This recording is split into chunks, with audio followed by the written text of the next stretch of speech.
2. 금화소동. 어느 날 아침 엔시아는 너무도 생생한 꿈을 꾸다 잠에서 깼다. 꿈속에서 엔시아는 억수같이 쏟아지는 비 속에 우산도 없이 동물원을 걷고 있었다. 동물들은 비 때문에 너무도 슬퍼 보였고 모두 음울하게 으르렁거리고 있었다. 엔시아가 잠에서 깨자 동물들의 울음소리와 비도 사라졌다. 알고 보니 동물들의 울음소리는 감기에 걸린 제인이 규칙적으로 맹렬하게 코를 고는 소리였다. 그리고 엔시아의 얼굴 위로 드리워진 수건 한 귀퉁이에서 빗방울이 천천히 떨어지고 있었다. 로버트가 엔시아를 깨우려고 젖은 수건을 부드럽게 짜고 있었던 것이다. 아, 그만해! 엔시아가 짜증 섞인 목소리로 외쳤다. 그제야 로버트는 장난을 멈췄다. 로버트는 몰래 침대 시트를 접어 발을 쭉 뻗지 못하게 하거나 문 위에 물건을 올려놓고 누군가 문을 열면 머리 위로 물건이 떨어지도록 하는 등 잠에 취한 형제들을 깨우는 전통적인 장난에 아주 뛰어난 재능을 보였다. 로버트는 그것 말고도 재주가 많아서 온 식구들을 즐겁게 해주곤 했지만 그렇다고 구제불능은 아니었다. 엔시아가 말했다. 정말 재미난 꿈을 꿨어. 아무런 기척도 없이 갑자기 잠에서 깨어난 제인이 말했다. 나도 꿈에서 우리가 자갈치치장에 사는 모래요정을 하나 만났어.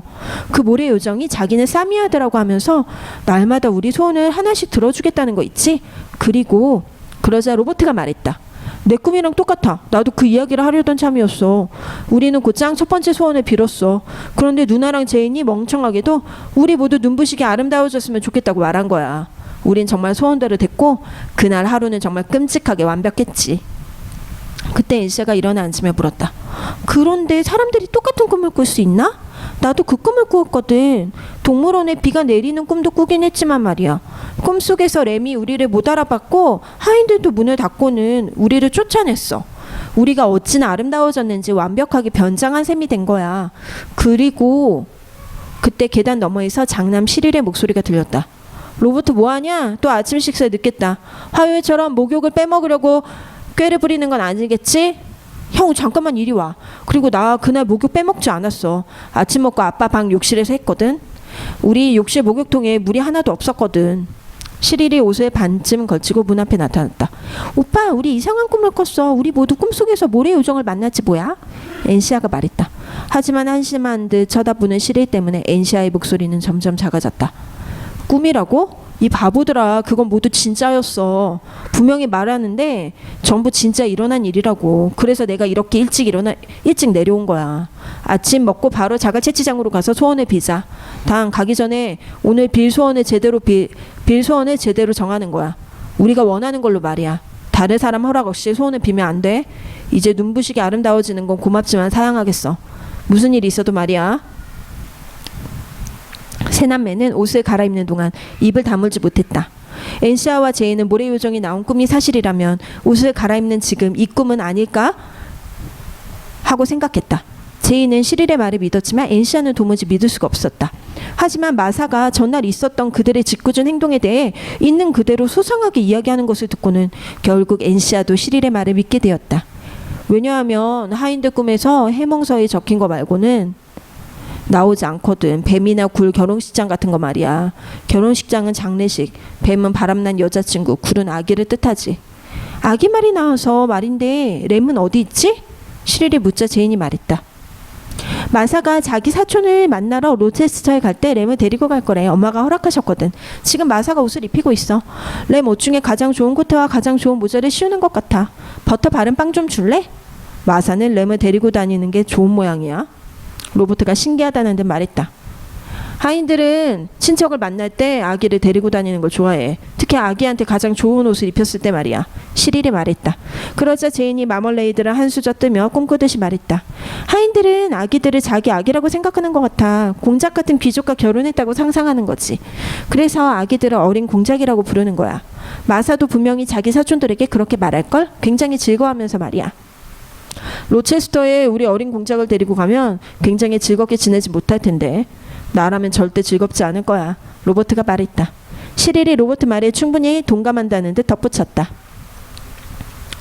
램을 등에 업고 로체스터까지 걸어간다고 생각해봐. 끔찍해. 그때 제인이 말했다. 마사는 마차를 타고 간댔어. 가서 마사와 램을 배웅해주자. 친절하고 예의 바르게 말이야. 그럼 오늘 하루 두 사람 없이 지낼 수 있잖아?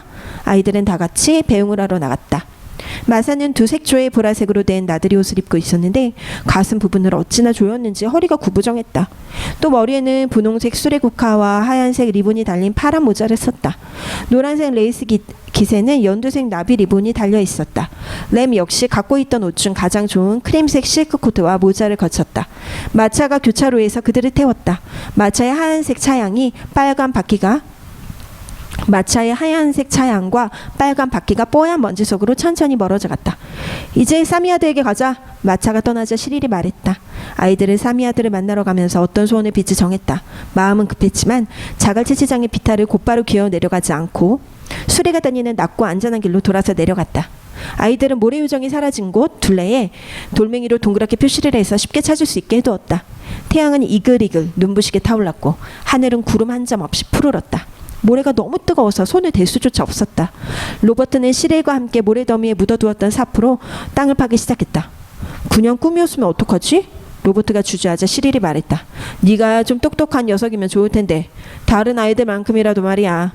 입 조심하는 게 좋을 텐데. 로버트가 화를 냈다. 우리 여자들이 땅을 파면 좋을 텐데 오빠들 점점 열받고 있는 것 같거든. 제인이 웃으며 말했다. 멍청하게 참견하지 말아준다면 좋을 텐데. 정말 열받은 로버트가 말했다. 참견하지 않을게 로버트. 그렇게 심술 부리지 마. 우린 입 다물고 있을게. 우리가 정한 소원을 네가 모래 요정에게 말해. 넌 우리보다 훨씬 더 잘할 수 있을 거야. 엔시아가 얼른 말했다. 입에 발린 소리 같은데? 로버트가 말했다. 하지만 화난 것 같진 않았다. 저기 봐. 이제 손으로 파. 어서.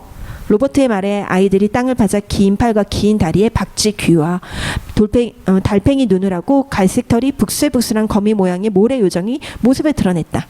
아이들은 다들 안도의 한숨을 길게 내쉬었다. 모래 요정은 결국 꿈이 아니었던 거다.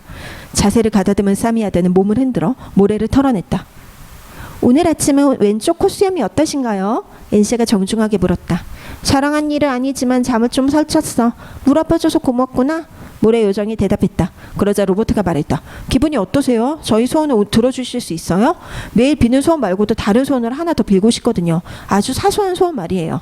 로버트가 걱정하지 말라는 듯 덧붙였다. 모래 요정이 헛기침을 했다. 너희가 내 머리 위에서 그것도 아주 큰 소리로 티격태격 하는 것을 듣기 전까지만 해도 사실 난 너희와의 일이 모두 꿈이었다고 생각했단다. 난 가끔 정말 이상한 꿈을 꾸거든. 그래요? 제이는 티격태격했던 이야기를 끝내려고 얼른 대꾸했다. 그리고 예의 바르게 말했다.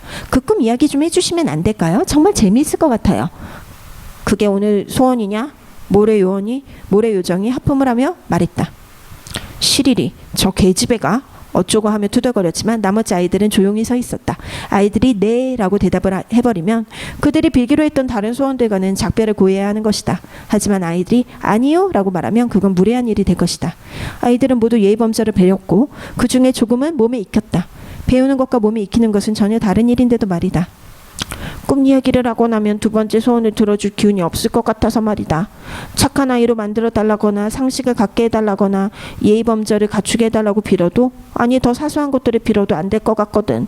모래 요정이 이렇게 말하자 아이들의 입에서 안도의 한숨이 새어나왔다. 우린 당신에게서 그런 것들을 빌고 싶지 않아요. 그런 일이라면 우리가 알아서 잘할 수 있거든요. 시릴이 간절하게 말했다.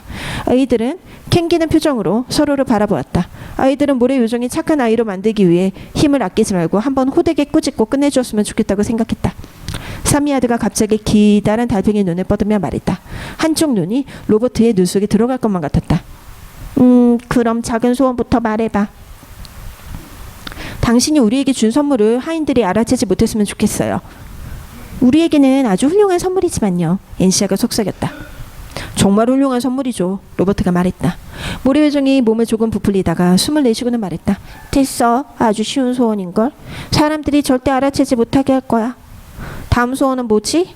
로버트가 천천히 말했다. 꿈도 못 꿔볼 만큼 어마어마한 부자가 되고 싶어요. 제인이 말했다. 그건 탐욕이야. 모래 요정도 덧붙였다. 맞아, 탐욕. 그러고는 혼자 중얼거리듯 말했다. 부자가 되어봤자 좋을 거 없다는 게 그나마 위로가 되지. 자, 꿈도 못 꿔볼 만큼이 얼마만큼이야? 얼마나 원해? 금화로 줄까 지폐로 줄까? 금화 수백만 개요. 이 자갈치장을 꽉 채울 정도면 되겠어? 물의 요정이 대수롭지 않다는 듯 말했다. 네. 그럼 내가 마법을 시작하기 전에 다들 나가 있어. 안 그러면 산채로 금화더미에 묻힐 테니까. 모래요정은 가느다란 팔을 길게 들여서는 겁을 주듯 아이들을 향해 휘둘렀다. 아이들은 수레가 드나들던 길로 허겁지겁 달려갔다.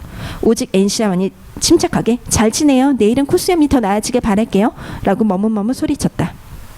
자갈치장을 벗어나 길가에 다다라서야 아이들은 뒤를 돌아보았다. 그들은 눈을 감았다가 천천히 떠야만 했다. 눈앞에 펼쳐진 눈부신 광경을 도저히 제대로 쳐다볼 수 없었기 때문이다. 한여름 대낮에 뜬 태양을 바라보는 것 같았다. 자갈치장은 반짝이는 금붙이로 가득 차 있었다. 갈색 제비들이 사는 작은 구멍도 금붙이로 묻혀 보이지 않았다. 수레가 지나던 길가에는 금화가 돌 무더기처럼 쌓여 있었고 자갈치장의 높은 경사면 위에도 반짝이는 금화가 비탈을 이루고 있었다. 모두 갓 찍어낸 반짝이는 금화였다.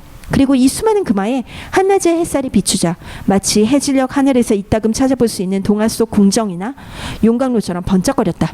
아이들은 입을 쩍 벌린 채 서 있었다. 다들 아무 말도 하지 않았다. 마침내 로버트가 수레가 다니던 길가에 쌓여 있다가 미끄러져 내려온 금화 하나를 집어들고는 유심히 살펴보았다. 금화 양쪽을 모두 살핀 로버트는 전혀 다른 사람처럼 낮은 목소리로 말했다. 1파운드짜리 금화가 아니야. 어쨌든 금이잖아. 시릴이 말했다. 그제 아이들이 일제 입을 열기 시작했다. 아이들은 금화를 한 움큼씩 손에 쥐고는 손가락 사이로 물처럼 흘려보았다. 동전들이 떨어지면서 내는 댕그랑 소리는 꼭 아름다운 음악 같았다. 처음에 아이들은 돈을 써야 한다는 생각조차 못했다. 그저 금화를 갖고 노는 것만으로도 신났기 때문이다. 제인이 금화 무더기 사이에 앉자 로버트가 제인을 금화로 묶기 시작했다. 마치 해변에서 아빠를 모래 속에 묻으면 아빠가 얼굴에 신문을 덮고 잠들어 버리는 것처럼 말이다. 하지만 채 반도 묻히기 전에 제인은 소리를 질렀다. 아, 그만해. 너무 무거워. 아프다고. 엄살 피우지 마. 로버트는 제인 위로 계속 금화를 쌓았다. 꺼내줘. 부탁이야. 제인이 소리쳤다. 밖으로 나온 제인은 하얗게 질린 채 바르르 떨며 말했다. 금화에 묻히는 게 어떤 기분인지 알아? 꼭 돌멩이나 쇠사슬에 깔리는 것 같아. 그러자 시릴이 말했다. 얘들아, 이 돈으로 우리가 할 수 있는 것들이 얼마나 많은지 알아? 이렇게 앉아서 노닥거리는 건 멍청한 짓이야. 주머니에 돈을 가득 담아가서 사고 싶은 것들을 사자. 잊지 마. 해 질 때까지만이야. 사미아드에게 이번 소원은 돌로 만들지 않는 게 어떠냐고 말해볼까. 어쩌면 이 금화들도 돌로 변할지 몰라.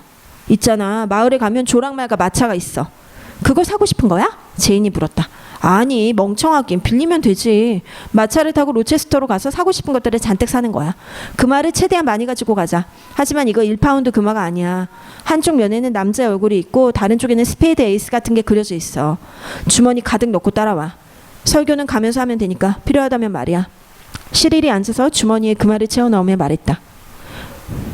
너희 내가 아빠한테 재킷 주머니를 9개나 만들어 달라고 했다고 놀렸지? 그런데 이것 봐라. 아이들이 시릴을 쳐다보았다. 시릴은 주머니 9개와 손수건 그리고 셔츠 속을 금화로 가득 채운 채 일어서려 했다. 하지만 비틀거리다가 금방 주저앉고 말았다. 형, 짐을 조금 버려. 배 가라앉겠어. 그게 다 주머니 9개 때문이야. 로버트가 말했다. 시릴은 로버트의 조언을 따라야 했다. 아이들은 걸어서 마을로 출발했다. 마을까지는 1km가 넘었고 길에는 흙먼지가 몹시 일었다. 햇볕은 점점 뜨거워지는 것 같았고 그럴수록 주머니 속의 금화들은 점점 무거워졌다. 제인이 말했다. 우리가 지금 가지고 있는 게 수천 파운드는 될 텐데 이 돈을 다 쓸 수 있을까? 내 건 울타리 및 그루터기에 좀 남겨둘래. 마을에 도착하면 바로 비스켓을 사자. 점심 먹을 시간이 한참 지났어. 그러고는 금화 한두 줌을 꺼내더니 오래된 서나무 밑동 속에 숨기고는 말했다. 어쩜 이렇게 동그랗고 노랄 수 있지? 생강 비스켓처럼 생기지 않았어? 먹고 싶지 않아? 글쎄, 이건 생강 비스켓도 아니고 먹을 것도 아니야. 어서 가자. 시릴이 말했다. 하지만 아이들의 몸은 조금씩 무거워졌고 점점 지쳐갔다. 아이들은 마을로 가는 동안 여러 개의 그루터기에 보물을 덜어 놓아야 했다. 마을에 도착했을 때 아이들의 주머니에는 1200개 정도의 금화가 남아 있었다. 주머니 속에는 금화가 넘쳤지만 아이들은 모두 무척 평범해 보였기 때문에 그 누구도 그들이 반 크라운 넘게 돈을 갖고 있을 거라고는 생각하지 못했다. 한낮의 열기로 아지랑이가 일렁이고 장작을 떼느라 푸른 열기가 피어오르자 마을의 빨간색 지붕들 위로 안개처럼 흐릿한 구름이 흩어졌다. 아이들은 마침내 나타난 벤치에 힘겹게 앉았다. 그런데 그곳은 우연하게도 파란 멧돼지 선술집 앞이었다. 시릴이 파란 멧돼지 선술집으로 들어가 생강 음료를 좀 달라고 말해보기로 했다. 엔시아가 남자 어른이 아이들을 위해 선술집에 들어가는 건 죄가 아니야. 시릴 오빠는 우리 중에서 가장 어른에 가까워. 왜냐하면 장남이니까 라고 말했기 때문이다. 시릴은 술집 안으로 들어갔고 나머지는 햇볕 속에 앉아 시릴을 기다렸다. 아, 모자라도 있었으면. 너무 더워. 걔들은 더우면 혀를 내미던데 우리도 혀를 내미면 좀 시원해질까? 로버트가 말했다. 한번 해보자. 제인이 말했다. 아이들은 모두 있는 힘껏 혀를 내밀었다. 목구멍이 따가울 정도였다. 그러나 갈증은 더 심해졌고 지나가는 사람들은 짜증을 냈다. 그리고 아이들의 혀를 다시 집어넣었다. 바로 그때 시릴이 생강 음료를 갖고 돌아왔다. 토끼 사려고 모은 2파운드 7펜스로 샀어. 그만은 거스름돈으로 바꿔주지 않더라. 내가 그 말을 한 움큼 꺼내니까 아저씨가 막 웃으면서 카드 게임용 화폐라는 거야. 그래서 그냥 내 돈으로 술 파는 쪽에 있는 유리 항아리에서 스펀지 케이크도 사고 캐러웨이가 든 비스킷도 좀 샀어. 시릴이 말했다. 스펀지 케이크는 부드러웠지만 바싹 말라 있었고 비스킷은 말라 있었지만 부드러웠다. 비스킷은 바삭바삭해야 제맛인데 말이다. 하지만 생강음료 덕분에 모두 불만은 사라졌다. 이제 내가 뭘 좀 사올 차례야. 내가 시릴 오빠 다음으로 어른이니까. 조랑말 마차가 있는 곳은 어디지? 조랑말 마차는 체커 선술집에 있었다. 어린 여자아이들은 선술집에 들어가서는 안 되기 때문에 엔시아는 뒷문으로 들어갔다. 그리고 스스로 말한 것처럼 즐겁지만 자랑스러운 건 아닌 듯 밖으로 나왔다. 엔시아가 말했다. 할아버지가 마차를 준비하겠다고 했어. 우리를 태우고 로체스터로 갔다가 돌아오는데 그마 하나를 달래. 우리가 갖고 싶은 것을 살 때까지 기다려주기도 할 거야. 나 흥정을 꽤 잘한 것 같지 않아? 너 네가 아주 똑똑하다고 생각하는구나. 어떻게 그렇게 했어? 시릴이 뚱한 얼굴로 물었다. 그러자 엔시아가 대답했다. 별거 아닌 것처럼 주머니에서 돈을 한 움큼 꺼낼 정도로 똑똑하게 굴지는 못했어. 젊은 남자 하나가 스펀지와 물동이를 갖고 말다리를 닦고 있더라. 내가 그마 하나를 내미고 이게 뭔지 아세요? 라고 물었지. 그가 아니 라고 말하더니 자기 아버지를 부르는 거야. 할아버지 한 분이 나오시더니 그게 스페이드 키니? 18세기 중반부터 19세기 초까지 사용된 영국의 화폐라고 했어. 그러고는 그거 내 거냐고 물으시더라. 그렇다고 했지. 조랑말이 끄는 마차가 있는지 물으면서 만약 우리를 로체스터까지 태워주면 기니를 드리겠다고 했어. 그 할아버지는 이름은 크리스핀인데 좋다고 하셨어. 조랑말이 끄는 멋진 마차를 타고 예쁜 시골길을 지나는 건 아이들에게 신선한 충격이었다. 그것은 돈 쓸 계획을 짜는 것과는 또 다른 즐거움이었다. 즐겁다는 것이 언제나 신선한 충격을 주는 일은 아니니까. 아이들은 마차에서 계획을 짰다. 물론 마음속으로만 조용히 말했다. 자신들이 생각하고 있는 것을 거리낌 없이 말해서 늙은 선술집 주인이 듣게 해서는 안 될 것 같았다. 노인은 아이들이 말한 대로 다리 옆에 내려주었다. 마차랑 말을 사려면 어디로 가야 해요? 시릴은 마치 뭔가 말할 게 있는 것처럼 물었다. 노인은 지체하지 않고 바로 대답했다. 사라헤네드 여관에 있는 빌리 피즈마쉬로 가라. 사람들은 말 문제에 대해서는 다른 사람에게 충고하지 말라고들 하거든. 나 역시 말을 살 때는 다른 사람들 충고를 듣지 않으니까. 그래도 너희 아버지가 정마차를 살 생각이라면 로체스터에선 빌리보다 정직하고 공손한 사람은 없다고 말해주고 싶구나. 고맙습니다. 사라센 헤드 여관이라고 하셨죠? 시릴이 말했다. 어른들은 돈을 벌기는 어렵지만 쓰기는 쉽다고 말한다. 그러나 아이들은 그 상식에 고개사처럼 물구나무 서는 것을 목격했다. 모래의 요정의 돈은 얻기는 쉬웠지만 쓰기는 거의 불가능했기 때문이다. 로체스터의 상인들은 반짝이는 모래 요정의 그 말을 보고는 슬금슬금 피하는 눈치였다. 그들은 대부분 그것을 외국 돈이라 했다. 그날 아침 재수없게 모자를 깔고 앉는 바람에 새 모자를 사기로 마음먹은 엔시아가 가게로 들어갔다. 안시아는 가장자리가 분홍색 장미와 파란 공작새 깃털로 장식된 예쁜 모자를 골랐다. 진열장에는 파리 모델 3기니라고 적혀 있었다. 다행이다. 기니라고 적혀 있잖아. 그럼 파운드가 아니라 기니를 내면 되는 거겠지? 엔시아가 말했다. 엔시아는 자가 채취장에 가기 전에 장갑을 끼지 않아 손이 좀 더러워진 상태였는데 검은 실크 옷을 입은 아가씨가 스페이드 기니 3개를 꺼내든 엔시아를 열심히 살피더니 자기보다 나이도 더 많고 더 못생긴 역시 검은 실크 옷을 입은 여자에게로 가더니 뭔가를 속삭였다. 두 사람은 엔시아에게 돈을 돌려주며 그것은 지금 사용하는 돈이 아니라고 말했다. 이건 진짜 돈이에요. 제 돈이고요. 엔시아가 말했다. 그렇겠지. 하지만 그건 지금 쓰는 돈이 아니라니까. 그러니 우린 그 돈을 받을 수 없어. 여자가 말했다. 그 사람들은 우리가 돈을 훔쳤다고 생각하는 것 같아. 엔시아가 길가에서 기다리고 있던 새 아이들에게 돌아와 말했다. 장갑을 꼈더라면 우리가 훔친 거라고 생각하지 않았을 텐데 내 손이 너무 더러워서 나를 의심한 거야. 아이들은 작은 가게로 들어갔다. 여자아이들은 6펜스 3파딩짜리 면 장갑을 골랐다. 아이들이 금화 한 개를 내자 여자는 안경 너머로 돈을 바라보더니 거스름돈이 없다고 했다. 그래서 아이들은 시리리 토끼를 사려고 모았던 2파운드 7펜스로 장갑을 지불해야 했다. 시리리의 돈 9펜스 반으로 초록색 인조 악어 지갑도 샀다. 아이들은 근처를 돌아다니며 장난감, 향수, 실크, 손수건, 책, 문구류, 흥미로운 사진을 파는 가게 몇 군데를 더 들렀다. 하지만 그날 로체스터에서는 아무도 기니를 잔돈으로 바꿔주는 사람이 없었다. 이 가게 저 가게를 다니는 동안 아이들은 점점 더 더러워졌고 머리는 점점 더 엉망이 되어갔다. 제이는 물을 싣고 다니는 수레가 지나간 자리에 미끄러져 넘어지기도 했다.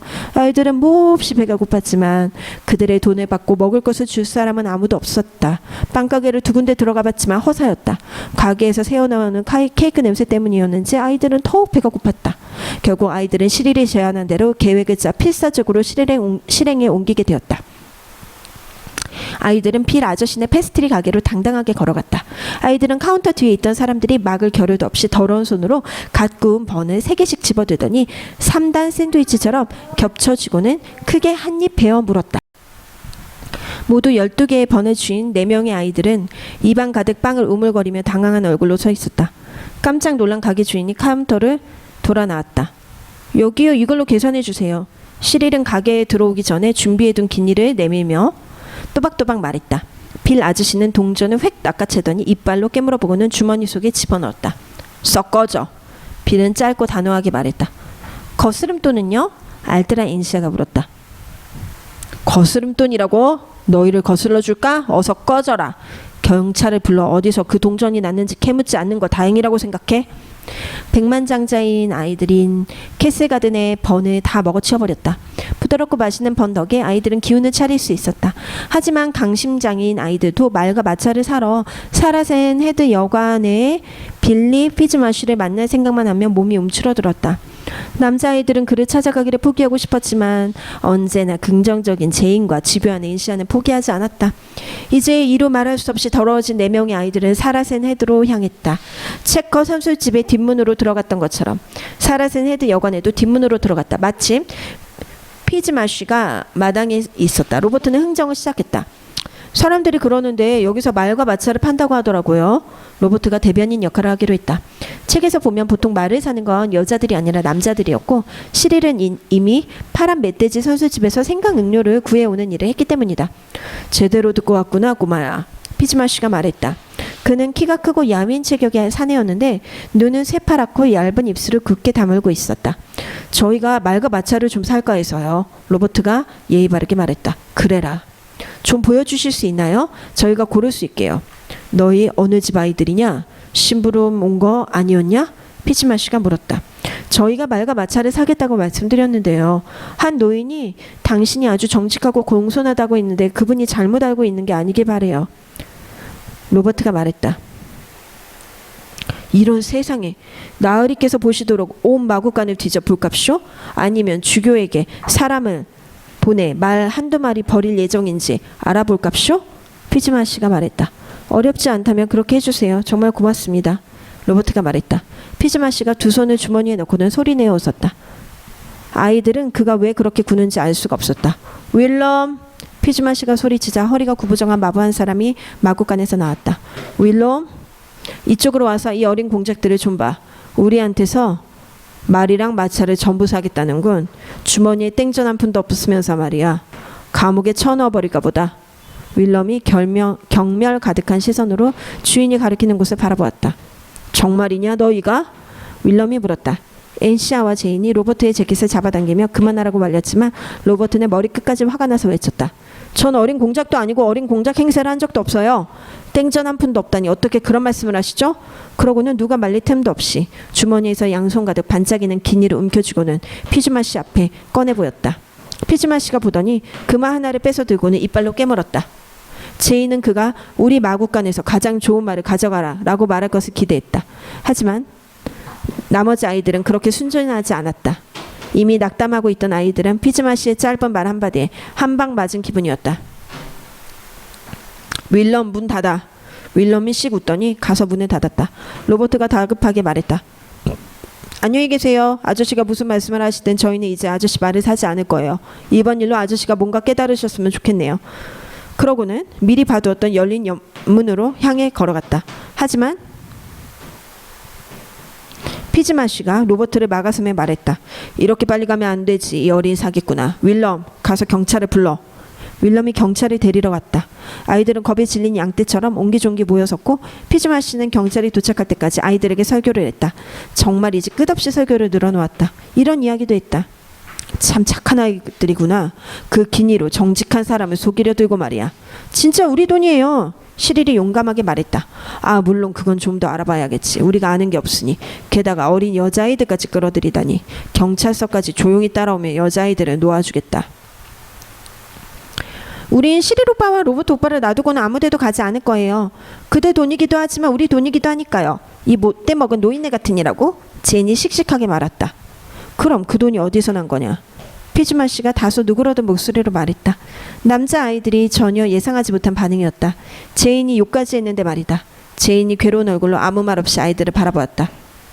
꿀이라도 먹은 거냐? 응? 욕을 할 때는 잘도 떠들어대더니 어서 말해. 어디서 생긴 거야? 자갈치즈장에서요. 거짓말이라고는 못하는 제인이 말했다. 그게 다냐? 남자가 말했다. 진짜예요. 거기에 요정이 있어요. 온통 갈색 털로 뒤덮인 데다가 귀는 박쥐기, 눈은 달팽이 눈처럼 생겼죠. 그 요정이 매일 소원을 하나씩 들어주는데 모두 이루어져요. 제인의 말에 남자가 낮은 목소리로 말했다. 머리가 어떻게 된 거 아니냐? 이 못된 도둑질에 정신 나간 아이를 끌어들이다니. 너희 사내 녀석들은 부끄러운 줄 알아라. 남자가 낮은 목소리로 말했다. 그러자 인시아가 말했다. 제인은 미친 게 아니에요. 모두 사실이에요. 요정은 있어요. 요정을 다시 만나게 되면 아저씨를 위해서 뭔가를 빌게요. 복수가 나쁜 것이 아니라면 말이에요. 이제 아시겠어요? 아이고 세상에 미친 녀석이 또 하나 있었군. 그때 윌럼이 아기로 가득 찬 미소를 띠고 나타났다. 그 뒤에는 경찰이 있었다. 피즈마 씨는 거친 목소리로 경찰에게 긴 이야기를 들려주었다. 마침 경찰이 말했다. 당신 말이 맞아요. 이 아이들을 불법 점유죄로 체포해서 조사하겠습니다. 치안 판사가 사건을 조사할 겁니다. 정신이 이상한 아이들은 요양원으로 보내고 남자아이들은 소년원으로 보내겠습니다. 자, 따라오너라. 소란 피워봤자 아무 소용없다. 피즈마 씨, 여자아이들을 데리고 오세요. 제가 남자아이들을 데리고 가겠습니다. 겁을 먹은 내 아이들은 속이 부글부글했지만 아무 말도 하지 못하고 경찰관을 따라 로체스터 거리로 걸었다. 분노와 수치심으로 눈물이 앞을 가려 아무것도 보이지 않았다. 행인과 부딪힌 로버트가 그냥 지나치려고 하는데 어디선가 익숙한 목소리가 들렸다. 어머나 세상에, 로버트 아니니? 여기서 뭐하고 있는 거야? 그리고 익숙한 목소리가 또 하나 들렸다. 펜서 누나! 누나한테 갈래! 아이들은 마사와 막내 렘에게 달려갔다. 이후 마사의 일처리는 가히 존경받을 만했다. 마사는 경찰관의 이야기나 피즈마 씨의 말은 하나도 믿지 않았다. 그들이 로버트의 주머니를 뒤집어 기내를 꺼내 보여줘도 이렇게 말했다. 아무것도 보이지 않는데요? 당신들 미친 것 아닌가요? 금화가 어디 있다는 거죠? 떼국물이 잔뜩 낀 손뿐이잖아요. 굴뚝에 들어갔다 나왔다고 해도 믿겠네요. 아, 이게 대체 무슨 일이죠? 처음에는 마사가 좀 사납긴 해도 아주 똑똑하게 잘하고 있다고 생각했다. 하지만 가만 생각해보니 하인들이 요정의 선물을 알아채지 못하게 해주기로 한 사미아드의 약속이 떠올랐다. 마사의 눈에는 금화가 보이지 않을 테니 마사는 그저 사실을 말한 것뿐이다. 그러니 마사가 특별히 훌륭한 건 없었다. 아이들이 경찰서에 도착했을 때는 해가 뉘엿뉘엿지고 하늘에 어둠이 깔리고 있었다. 경찰관은 조사관에게 아이들의 이야기를 했다. 조사관은 아무것도 없는 커다란 방에 앉아 있었는데 방 한쪽에는 죄수들을 가두는 타가소 울타리같이 생긴 우스꽝스러운 장소도 있었다. 로버트는 그것이 감옥인지 창고인지 궁금했다. 동전을 꺼내보거라. 조사관이 말했다. 주머니를 뒤집어봐. 경찰관이 말했다. 자포자기한 얼굴로 주머니에 손을 집어넣던 시릴이 잠깐 멈칫했다. 그러고는 소리내어 웃기 시작했다. 어찌나 심하게 웃었던지 혹시 우는 게 아닐까 싶었다. 시릴의 주머니에는 아무것도 없던 것이다. 다른 아이들의 주머니도 마찬가지였다. 해가 져서 요정의 금화가 모두 사라져버린 것이다. 조용히 하고 주머니를 뒤집어봐. 조사관이 말했다. 시릴이 9개의 멋스러운 셔츠 주머니를 모두 뒤집어 보았지만 하나같이 텅 비어 있었다. 이런. 조사관이 말했다. 어떻게 이런 일이 일어난 건지 모르겠군요. 이런 교활한 사기꾼들 같으니라고. 여기 올 때 줄곧 제 앞에서 걸었어요. 녀석들이 사람들의 주의를 끄거나 교통을 방해하지 않도록 제가 계속 지켜보면서 왔다고요. 정말 이상한 일이군. 조사관이 얼굴을 찡그리며 말했다. 그때 마사가 말했다. 만약 당신이 이 순진한 아이들을 협박한 거라면 내가 직접 마차를 빌려서 아이들을 데리고 부모가 살고 있는 집으로 데리고 가겠어요. 다시 한번 말하는데 이 아이들에게는 금화가 없어요. 당신은 이 가엾은 것들이 금화를 갖고 있다는 걸 봤다고 하지만 말이에요. 근무 중인 경찰이 제대로 보지 못할 만큼 어두운 시간도 아니었어요. 나머지 한 사람은 더 이상 말하지 않는 게 낫겠어요. 살해된 애들 여관의 주인이니 알만하지요. 술을 마시면 어떻게 되는지 누구보다 잘 알 테니까요. 아이들을 당장 데리고 나가시오. 조사관이 화난 목소리로 말했다. 아이들이 경찰서를 나서자 조사관은 경찰관과 피즈마시에게 뭐 하는 거요? 라고 소리쳤다. 마사에게 말했던 것보다 20배는 더 화가 난 목소리였다. 마사는 자신의 말대로 했다. 아주 커다란 마차에 아이들을 태워 집으로 데려간 것이다. 경찰가 있을 때는 아주 금원하게 아이들을 지켜주던 마사는 아이들하고만 있게 되자 너희들끼리 로체스터까지 오다니? 하며 노발대발 화를 냈다. 그 바람에 아이들 중 누구도 마을에서 온 노인이 조랑말 마차와 함께 자신들을 기다리고 있다는 것을 말하지 못했다. 어마어마한 돈을 손에 쥐었던 그날 밤 아이들은 엄청나게 혼이 난 뒤 잠자리에 들어야 했다. 그들에게 남은 거라고는 끼고 있던 손이 어찌나 더러웠던지 속도 아주 지저분해진 면장갑 2켤레와 가짜 악어 가죽 지갑 그리고 오래전 소화되어 버린 1페니짜리 번 12개 뿐이었다. 아이들을 가장 힘들게 한 일은 노인에게 준 기니가 해가 질 때 다른 금아들과 함께 사라졌으면 어떻게 하나 하는 걱정이었다. 아이들은 약속 장소로 가지 못한 것을 사과하고 동전이 어떻게 됐는지 확인도 할 겸 이튿날 마을로 향했다. 노인은 아주 다정하게 아이들을 맞아주었다. 노인의 금화는 사라지지 않았다. 노인 동전 가운데 구멍을 뚫어 회종식의 줄에 매달아 놓은 것이다. 빵가게 주인이 갖고 간 금화에 대해서라면 그것이 말았던 아이들도 어찌할 도리가 없다고 생각했다. 썩 정직한 일은 아니었지만 그렇다고 도리에 어긋난 것도 아니었기 때문이다. 하지만 그 뒤로도 마음이 괴로웠던 앤시아는 로체스터의 빵가게 주인 빌에게 우표 12개를 우편으로 몰래 보냈다. 번값입니다. 라고 편지도 썼다. 나는 빵가게 주인이 갖고 간 금화가 사라졌기를 바란다. 그 빵가게 주인은 결코 좋은 사람이 아닌데다 친절한 빵가게에서